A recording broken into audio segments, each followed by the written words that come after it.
बहुत साल पहले की बात है।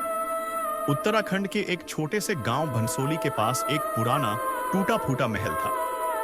वो महल एक पहाड़ी की चोटी पर बना हुआ था और गांव के लोग उसे भूतिया महल कहकर बुलाते थे। गांव के बुजुर्गों की माने तो वो महल कभी एक राजा का हुआ करता था, राजा वीरभान सिंह का।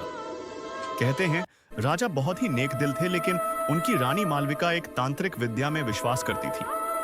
एक बार उन्होंने अमृता पाने के लिए एक तांत्रिक अनुष्ठान किया जिसमें कुछ बहुत गलत हो गया। वो रात एक तूफानी रात थी।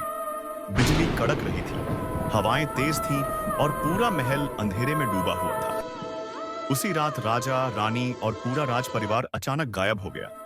अगले दिन जब प्रजा ने महल जाकर देखा तो हर कमरा खाली था, मगर दीवारों पर खून के छींटे और जमीन पर अजीब निशान थे। उस दिन के बाद से कोई भी उस महल के पास नहीं गया। कहते हैं वहां से रात को रानी मालविका की चीखें सुनाई देती हैं। कई लोगों ने देखा कि महल की खिड़कियों में एक सफेद साड़ी पहने औरत झांक रही होती है। वो और कोई नहीं, रानी की आत्मा है। कई साल बाद गांव के 4 निडर बच्चों अर्जुन, सीमा, कर्ण और नताशा ने उस महल में जाने की ठानी। सबने मना किया, लेकिन वे नहीं माने। जैसे ही उन्होंने अंदर कदम रखा, दरवाजा अपने आप बंद हो गया। अंदर सब कुछ धूल धक्कड़ में लिपटा था, लेकिन अचानक एक झरोखे से ठंडी हवा आई और सामने की दीवार पर एक साया दिखाई दिया। सीमा ने कांपते हुए पूछा, कौन है?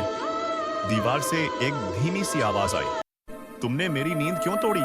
चारों बच्चे डर के मारे एक दूसरे से चिपक गए।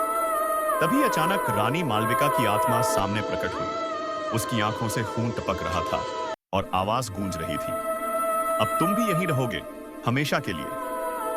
कहते हैं वो चारों बच्चे फिर कभी नहीं लौटे। महल में अब 4 और परछाइयां दिखाई देती हैं। शायद वही बच्चे हैं जो अब उस भूतिया महल के स्थायी निवासी बन चुके हैं।